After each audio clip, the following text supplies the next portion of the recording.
You can do pretty much anything with this system. It's so good. You can also set, right, if I just wipe that, well, first of all, you can have like a display screen, so that's your sat nav. You want to set the sat nav, you want to go somewhere. Take me to Starbucks. One possibility is Starbucks on Capitol Way.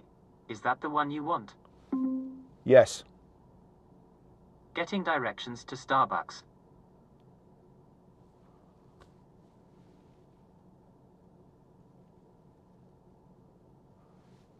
It will go automatically. That is actually, sorry, you just see that sent it to my watch as well. So I'll get kind of haptic taps on my wrist when it's ready to turn.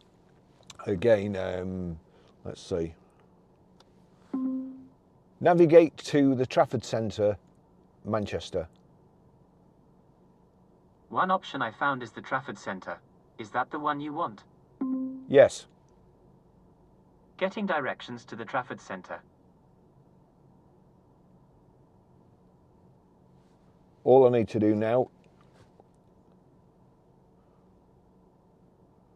and that'll take me to Starbucks and then the Trafford Centre.